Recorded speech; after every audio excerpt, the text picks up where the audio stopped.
Hello and welcome to another Near Reading cast. As always, my name is Johno and I'm joined once again by Joey. How you doing, Joey? Not too bad. Great.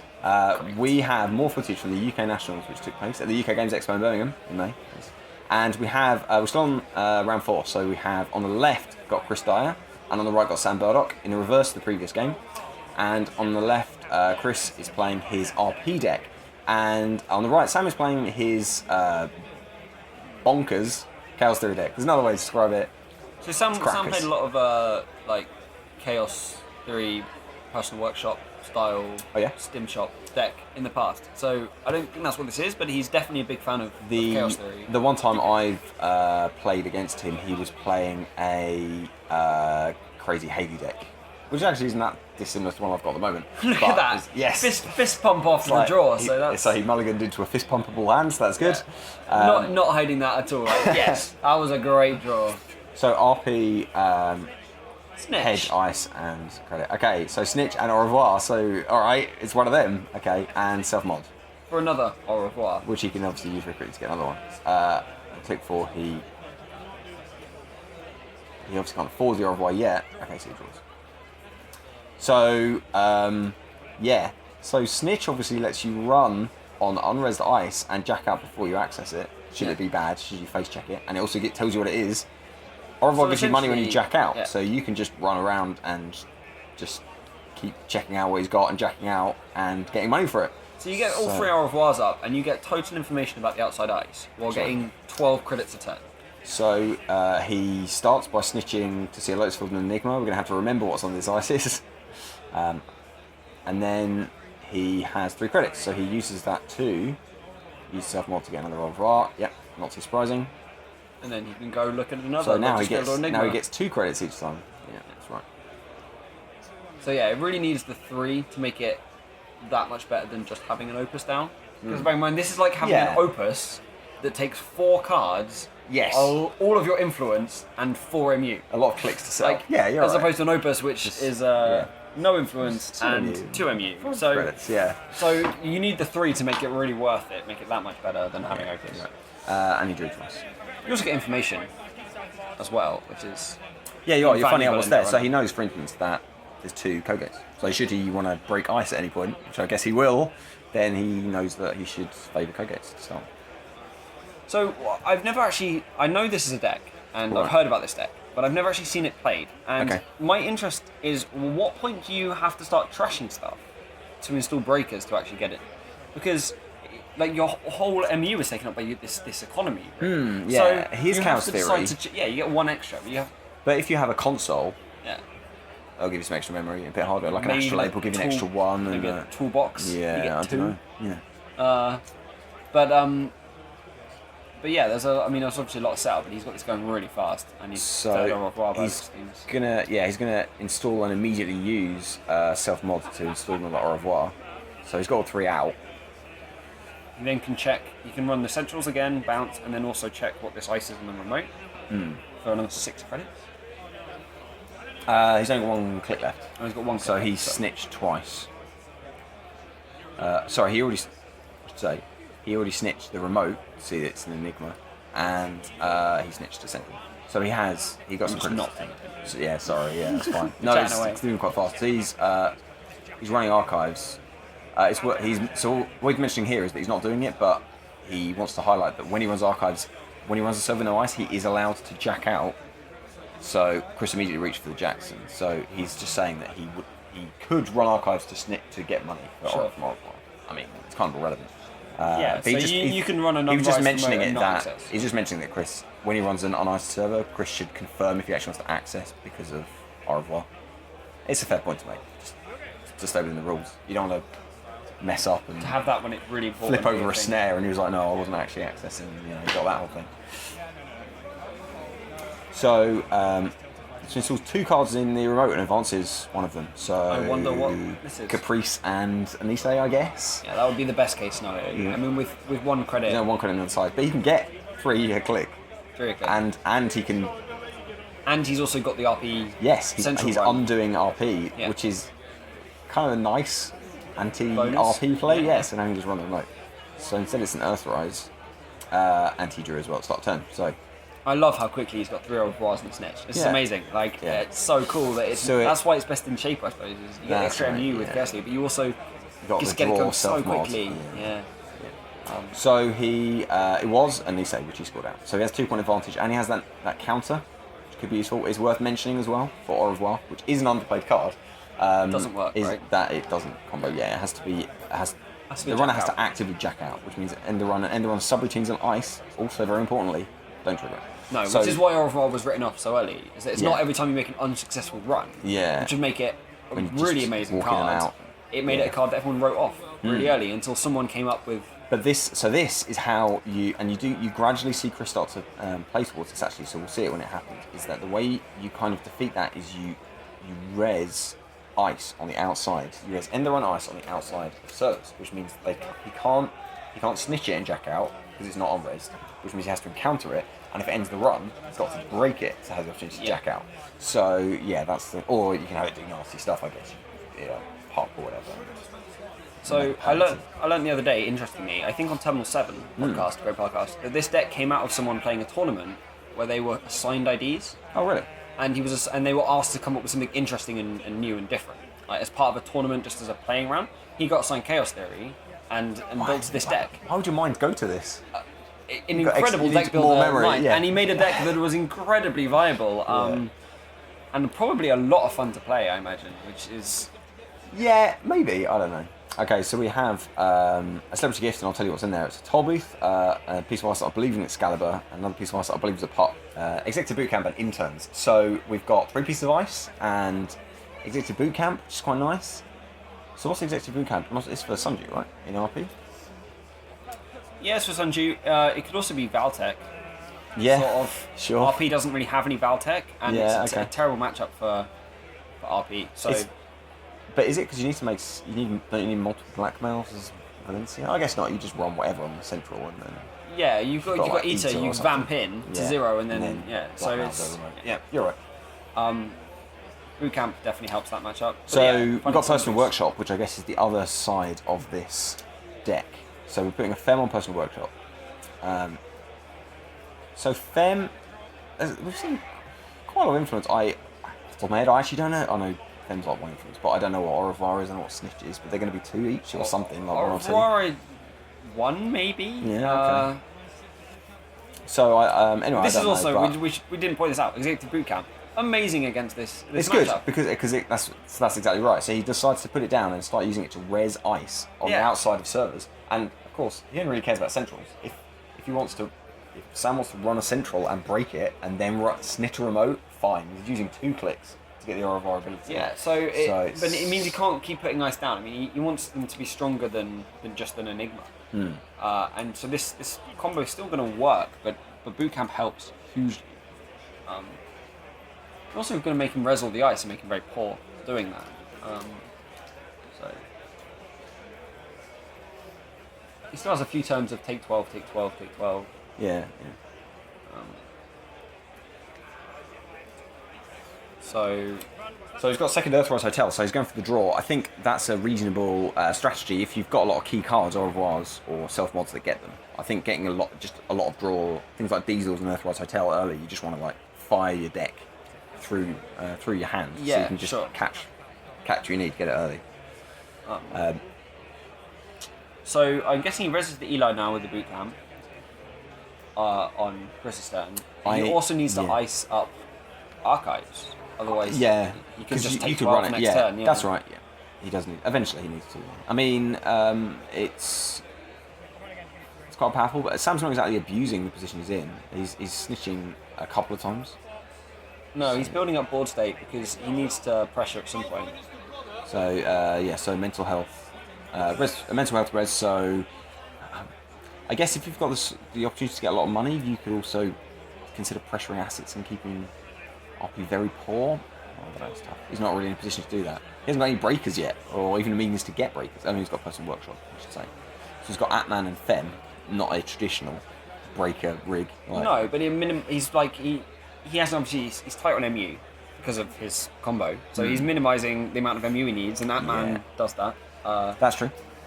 So I think does he run Archives here and take 12? Yeah, I mean, you could. Personal workshop's ticking down. Okay, so we have a second personal workshop, which is slightly out of shot. I will keep you updated on what goes on it. So we've got a lady on it. Yeah. So yes, there's a lady on it now. And then he runs archives twice for 6 credits. Sure. He can also like bounce off. Well, I could say he could have bounced off this Eli and run this other piece of ice, but yeah, he could have snitched. For 9. So 9 credits. So Executive Bootcamp reses the Enigma on itself.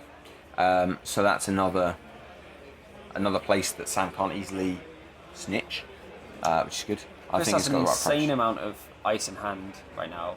He's got options, yeah. And yeah, he's not getting and agendas. Caprice. But wouldn't he like agendas? I mean, if he got an agenda, he'd be like, yeah, Executive Bootcamp, I'm going to score this agenda, right? He's got a Nissan counter. So he's setting up, but I think wouldn't he much rather agendas? I still think he's not ready to score yet. I mean, with the Fem, the Atman on... Yeah. You could hit the Eli and then Atman comes out. Atman at 2 or something random just to get through. Yeah, Atman at 2, which gets him... To get through Enigma. Enigma, which is 2 of them. Yeah, I suppose you're right. So he does run HQ. So he's Atman at 2 on HQ, so he runs HQ. Now he's probably going to try and trash that boot camp before he can raise the ice on archives. Yeah, could do. Because he can get in there. So versus Caprice. So it's Caprice, yeah. That getting trashed is... That last piece of ice gets res on archives. His economy plan, it slows down a lot. The thing is, he's going to have to re-ice up HQ now, so maybe... So it's 1-1, so he won. I think that's huge, getting this boot camp trashed now. And Caprice as well. And Caprice, yeah, importantly. But he has no agenda in hand yet. He's got another Caprice in hand. We saw Caprice in his hand, yeah. So that's going to help when he gets around to scoring, but now he can just take 6 credits and be happy that his engine will continue to be profitable. So he's got Orange Interface on the second personal workshop along with the lady. So he's got the lady and the Orange Interface on that. And obviously Fem on this first one. So I'm surprised personal workshop isn't unique. I've never seen someone put 2 down. No, you have to. You haven't put it down. That's quite cool. For 1 credit, you get another. It's a free credit every turn. This is another Enigma. That's not the ideal ice there, but I suppose it's only there to stop the snitch thing. If he gets the opportunity, he'll probably res it. Okay, so interns brings back presumably Caprice, yeah? No, EBC, okay, alright, sure. So I thought it might be some gender in that remote. So presumably he installed Caprice from hand and defend the executive boot camp. So he's dieseling here. I don't know, I'm surprised he didn't just go snitch archives, then try and get in there and trust him. Yeah, he's not overly rich. I mean, you shouldn't sniff at the opportunity to get 12 credits in a turn. Yeah, and especially this might be the last turn he can do it. Yeah, that's it. Having said that, he could run, say, bounce at the Eli and then snitch this mental health clinic 3 times. And you get 9. Yeah, so he gets 9 per turn, but you're still into the. Yeah, I mean it's good. So we have a second R&D interface on this hidden personal workshop. So that's 2 R&D interfaces on it and a lady. And he's got a mem chip. So Stimhack on R&D, sure. But he's got stuff to spend it on, so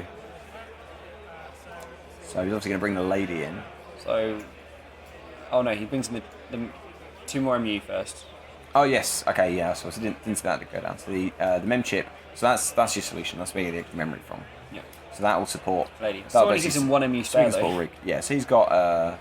You're right. He's in 6 memory now. So he's got 1 left with the 2 from Cyber Solutions and 5 And I'm guessing he'll Castory. snitch the piece of ice. See what it is, and then he can jack out. He likes to take 3 credit. Oh, he'll definitely snitch it. Yeah, you're right. He might well break it.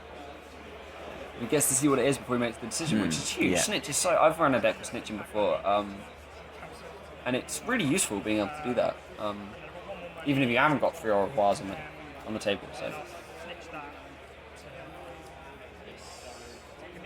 in fact, he just jacks out behind the Eli for 3. Okay. Oh, he knows what it is. He said I'll snitch it and jack out. Oh, I see. Okay, sure. But he knows what it is. It's Lotusfield, right? Yes, I think it's all Lotusfield, yeah. Interesting. But so why? Why would you stim hack? Yeah, Stim hack into an au revoir.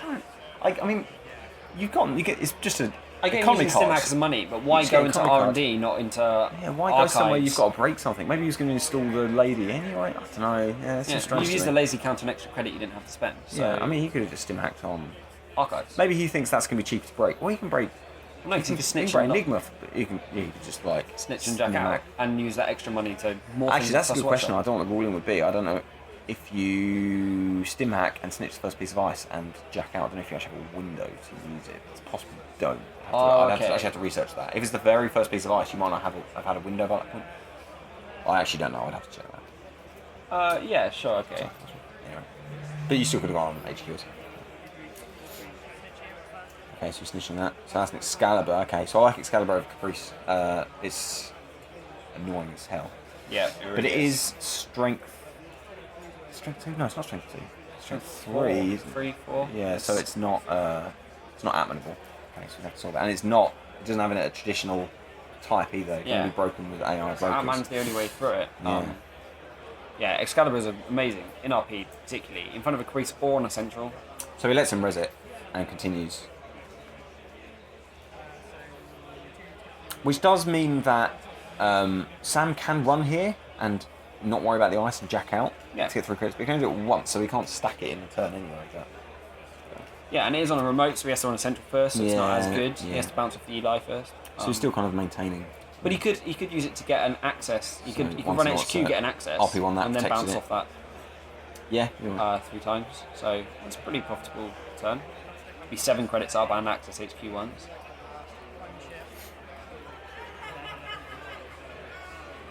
So the Executive Bootcamp survives and reses the Enigma. Start a turn. Meanwhile, Sam's put 2 clone chips on that the first person workshop. So he's got 2 R&D interface on the other. Take 6 credits instead. I mean, I suppose he would have to have discarded, and he was over on hand size. So maybe. I mean, maybe he just thinks money's easy to come by, which it actually kind of isn't anymore. But yeah, but how much money do you need when you have 2 personal workshops? I mean, you're gonna. Yeah. I mean, he's got the au revoirs now are just kind of taking up space. Is that fair to say? I mean, it costs him, let's say, 2 credits, 1 credit in a lady, 2 credits for the centrals, and if you're going to turn any of those things into 3 credits, it's not really worth it. So yeah, strange one. It's also worth noting, like, there's hardly any hidden information now on the corpse side because he's had to res everything. That is the downside, if you can call it that, to Executive Bootcamp, is it's puts your cards face up. Yeah. But and he's limited MU, but he can pick and choose what he's going to use. I mean, the 2 strength Ant-Man doing work here with 3 Enigmas down. Yeah. I assume that Chris would have liked to have seen it. He obviously hasn't seen agendas though, right? I mean, I would have been, if I'd had an agenda, I would have started pushing it through. He's got a Caprice. He's got a Nisei counter. He's got an Excalibur.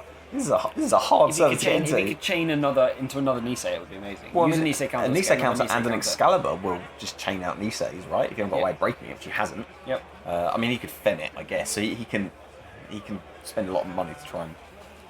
Femming Excalibur, harsh. So he's going to vamp instead. So Ant-Man's going to break Enigma. So presumably it's 10 to 10. So presumably he's going to take all of his money. But he's not going to be able to go after the. He has to clear the tag, right? Because. What's the word about tag? Oh, because he's got personal workshop. With he's on 0. I guess you click trash, right? Yeah, you click trash and you kill the fem, I think, for sure. You don't want to make him clone chip the fem back. It's. So he does pay full 10 to bankrupt RP. He's got 2 clicks left. So you run presumably he's going to try and get this Caprice and. No, I think you run through Excalibur to get 3 credits. So you run and then jack out for 3 and then you go and again? Then clear the tag. Oh, you can't go again though. Clear the tag. Oh, and clear the tag. But I feel like you've not benefited. Okay, right. Stimac, that'll do it. So he's going to Stimac the remote, which means he can get in. And then he's going to have a credit left to clear. He's going to have a click left to clear the tag at the end. And he has no money. You're right, he'll have no money. He has 9 credits, but they're Stimac credits. So I guess he's hoping that Chris isn't going to trash his resources. Well, you can also clear things off them now. Yes, so presumably he's going to take off the stuff he cares about, like, say, clone chips and R&D interfaces.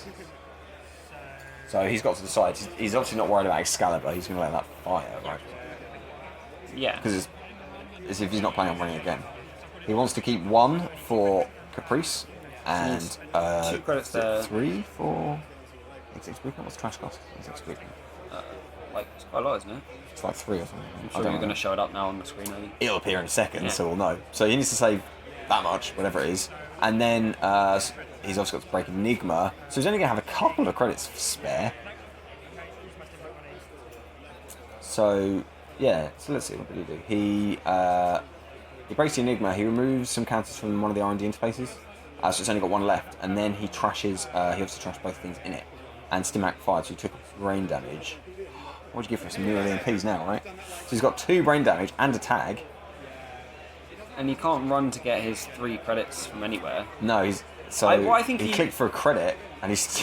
What would have been better there is if he... Oh no, you can't run through... So install... Okay, so installed 2 custom merchant credit and then rest of Sunju. Okay, so Chris is just trying to get his economy back up now. You'd really like to trash... Would you have considered taking 2 credits and then trashing something? Yeah. Or even taking 1? He had a mental health clinic. Mental health clinic, 1 credit trash, yeah, I think that's amazing. Yeah. He went for Sunju instead, but yeah, it's a tough one. So, yeah, so start turn stuff happens. It's going to bring out an R&D interface and clone chip. Yeah, so he first thing he did was credit clear tag. Oh, sorry, I should say he did not install an R&D interface. He removed. He's got 2, so he removed a counter from one of them. I believe both of them now only have 1 counter left on them, so they have 1 credit away. But he did install the clone chip.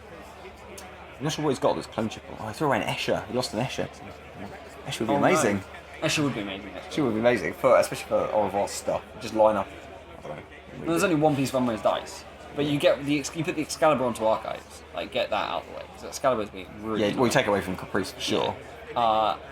And then you bring the unraised dice to the outside so that you can bounce off it. You just queue up Enigmas that you can run through and kick forward at them. For credit each. Queue up Enigmas, Pup as well. I mean, to be honest, it's all quite cheap. You almost put the Excalibur in front of the. So a nice bursty turn from Chris. Yep. Thanks to Sunju, mental health clinic, he's getting up.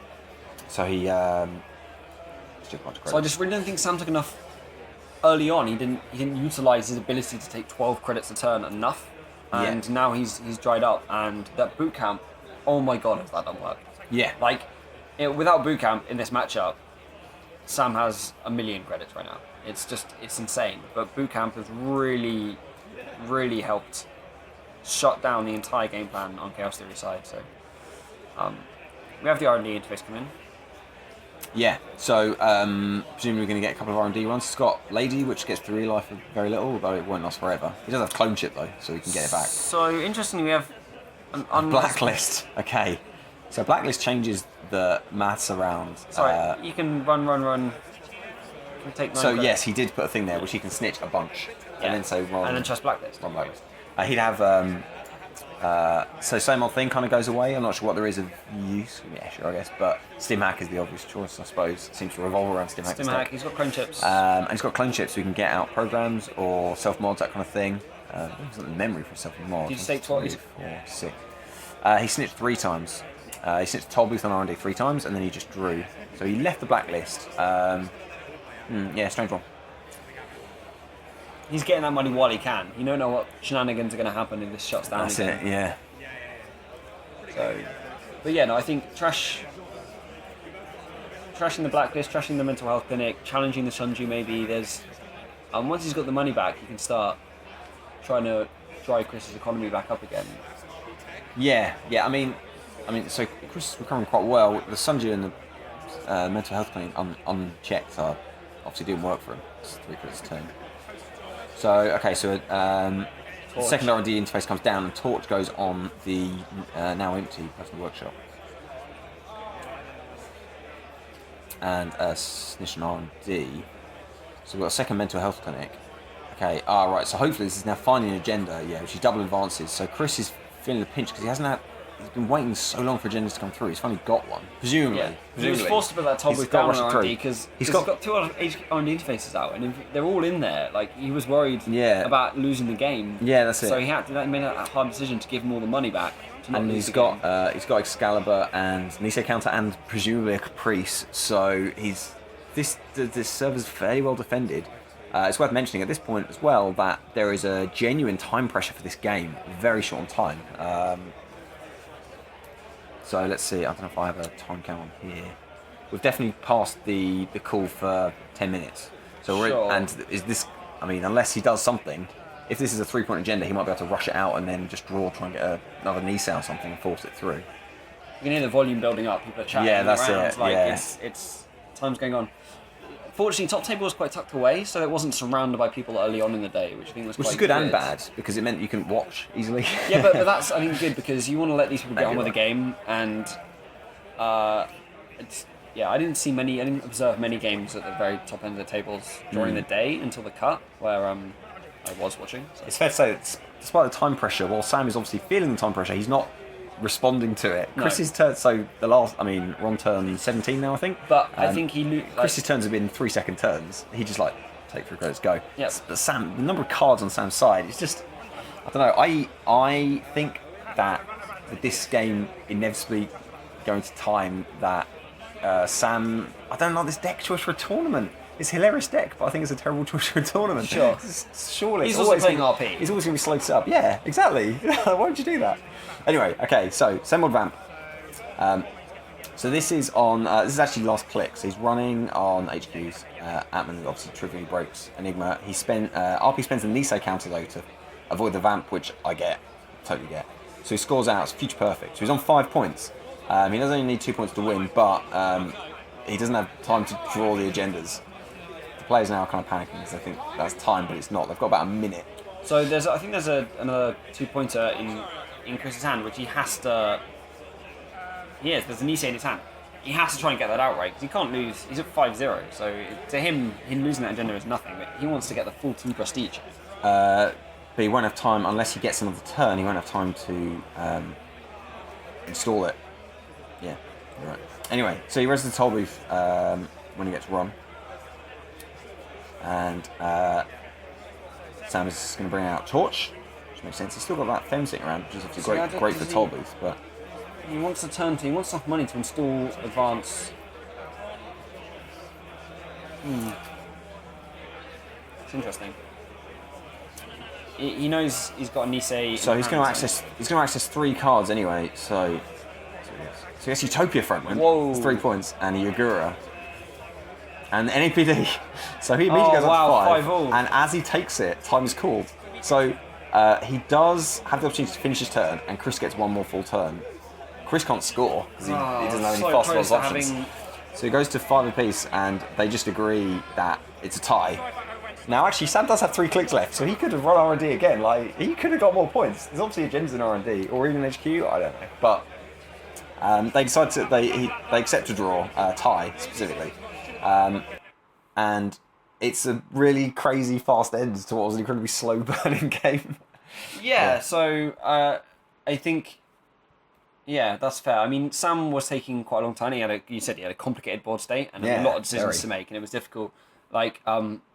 Chris had the Nisei in hand. Had there been he had an extra minute on the timer, he could have installed advanced that, and with a Caprice and a bit of money, there's a good chance he wins. But he wasn't going to get another turn. Every one of Sam's turns was an eternity. It's taking ages. It's tough. It's tough. I like the agree for draw there. It's fair. Time's called. They just called it time's called. Okay, time. I feel bad for Chris to some extent. I mean, okay, he gave up 5 points on the final turn. That's not a big deal because he still got half a win. An exact tie does still get you half a win. So he didn't lose a point on that run. Sam gained a point. Yeah. It became a split. They both got half wins. Even if time isn't called there, if he installed advances the Nisei, Sam's like, okay, so this is the turn. I've lost the game here. He runs R&D. He still gets those 5 points. He goes in again. He gets challenges he was building up and waiting to the point. Chris didn't have time to install an agenda. He scored the previous agenda, the Future Perfect, in his last turn. He didn't have time. So yeah, if he had an agenda in hand, I don't think if time isn't called there, Chris wins that game because 5 points would give. No, I think if that game goes to time, that's incredibly close. That game I would have liked to have seen it play out actually because. Well, presumably Sam would have run R&D again, or maybe HQ. He, as I say, that was only click 1 on this final turn. I'm surprised that he didn't, as is right, spend his last 3 clicks on doing stuff. They accepted a tie. I mean, Chris was saying, I can't win. See, he couldn't. He only had 1 turn left. He wasn't going to get out 2 points in 1 turn. So but Sam could have won. He could have run R&D and got some more. Who knows? I don't know. And that times win is really great. That 1 point makes a huge difference going like as far as making or not making the cut's concerned. Because that's as good as either you think of it as a win with a terrible strength of schedule or a loss and an amazing strength of schedule. Yeah, sure. It's worth that much. So yeah, you're right. It's really useful. Okay, so both of these guys did make the cut with their half wins. In fact, Sam made the cut thanks to his half win. Yeah. So there you go. Chris will end up getting one more win. We actually won't see either of these two players again. I didn't get them on camera after the cut. Oh right, okay, bad times. So, but they did both make the cut. Yeah. So good work to both of them. Yes, that was good. And so, I guess there's a broader question to ask here in terms of deck choices. With the possible exception of Prepaid Kate, which isn't lightning fast, they both brought slow decks. So they both brought there's a RP on Chris's side is slow, and the blue sun, Sam's blue sun was slow to build up, and his Chaos Theory was obviously also quite slow to build up. Yeah, it was his only time win of the day though, so he obviously in general managed to play it fast enough. That's true. He could have also had a load of half losses, or could have had an even number of half wins in other games. Who knows? I don't know. An even number of half wins. Yeah. Sure. So yeah, I don't know. But I mean, my own view is I'm happy to play with and against slow decks. But when I'm going to tournaments, I generally prefer fast decks. I think there's a lot to be said for finishing your games in half an hour instead of a full hour, and having a half hour gap instead of a 5-minute gap between rounds. It's really when I was playing a lot of Valencia, even playing NEH on the other side, Valencia went to time so often. Not to time, but it was so close that I was rushing from game to game, and it's really quite stressful. It's bad to get up from one game and then go and sit down and immediately play another game. You like to decompress, just chat to people and just like chill out, let the decisions you made, good or bad, kind of sink in, and let your heart rate lower a bit, so you're kind of just ready for the next game. You don't stay on tilt, that kind of thing. My advice: if you're going to play slow decks, bring food in your bag that you can eat. You will not have time to get food between rounds. Yeah, so that's a good tip. Yeah. We've played against slow decks. But you're not always going to play against slow decks. No, you're going to different speeds. But if your decks are slow, also play them fast. And if you're playing against slow decks, playing slow decks you have to play fast as well. Yes, I agree. Because it's just important. Yes, and I mean to some extent we can compare the previous round of videos we saw. We saw Alex White and Dave Hoyland, who both had. They both had RP and they're slow, but the speed they played them, the sheer speed they played them, was incredible. I can never believe that Alex ever goes to time. Yeah, the speed he plays. There's no risk of that game going to time because of the speed they played. But Sam in this game, for instance, he had a slow deck and he played quite slowly. He was putting a lot of thought into every decision, and it's us mere mortals can't play the speed of the Whites and the Dave Hoylands and the Dan Dyer. I mean, it'd be nice to, in your mind, be like, okay, to have practiced to such an extent that you could make decisions quite quickly and be like, okay, in this scenario I'll do this, in this scenario I'll do this, and have a kind of automatic instinct about what to do. I don't think that was his normal matchup though, because EBC just throwing a huge spanner in the works there. Yeah, and actually that's a good point, because that's a lot of credit to Chris for playing around a deck that he can't have expected, right? So the Executive Bootcamp was exactly what he needed, and he used it perfectly to counteract Snitch. Presumably it's not in there for that. Presumably it's just in there to get him Sundew. But he used it for what it's good at, and I like that a lot. I think it's good. So quite interesting round actually on both sides. So, enough of that. In our next video, we're going to jump ahead to round 7. We're actually going to be in the last round of Swiss. Yes, we're jumping 2 rounds now. We're just going to skip 2 rounds. So in the last round of Swiss, round 7, we're once again on table 2 or 3, we're near the top. And we're going to see Tom Edwards, who is local Tom. He's local-ish. He hangs around all the Charlotte. He lives in Woking. Yeah. Hangs around all the Charlotte. So we occasionally see him that's close enough to Reading, for those who have no idea where these places are, close enough to come to tournaments. And he drove down for the day, the first time he'd ever driven on a motorway. He's 17 and he just got a driving license. He's young. He's young. And he's a phenomenal player. He's good. He drove down the motorway for the first time today, and he did really, really well. Say really late. He did well, and he's impressive. He did well. He did well at nationals. I didn't realise he's a local. I met him afterwards and found out, and he's a nice guy. We've seen him in Reading a couple of times since actually. Anyway, he's playing against Stuart Taylor, who is another guy who I didn't know, but has quite impressive. Apparently, has a bit of a what's that word when people know how you're going to be. I've forgotten words. I have no idea. I'm the worst. He has a reputation. It's a reputation. Sure. For he has a reputation for being a good player, and in fact he was quite good as well. So in our first game, we're going to see Tom playing an Andy deck. I think he quite likes Criminal actually. I've seen him play Criminal a little bit. Yeah, he plays a lot of Criminal. Against Stuart's playing an NEH deck, which I think is fairly standard fast advancing type stuff, but obviously we're in a post-clot meta, so I'd be interested to see if he has any kind of consideration for that. Assume not in Andy. You wouldn't expect clot out of Andy. That's true. So, on the face of it, that's quite a good matchup for Stuart for NEH. Sure. Well, apart from Andy puts the pressure on super early. Okay. Not everything gets iced up, so security testing is really good. I think Andy can be explosive enough to match. Yeah, NEH. no, you probably don't. And Andy, the ID doesn't necessarily give a lot away about the deck as well. So sure, it's good. It's good blue cards. Yeah, but Andy was strongest in an NEH strong meta. So she's used almost text deliberately to beat the speed is to beat NEH. So. Sure. Okay. So that's our next game. So thank you, Joey, for helping me out. Thank you very much. And thank you for watching, and we'll see you for that game.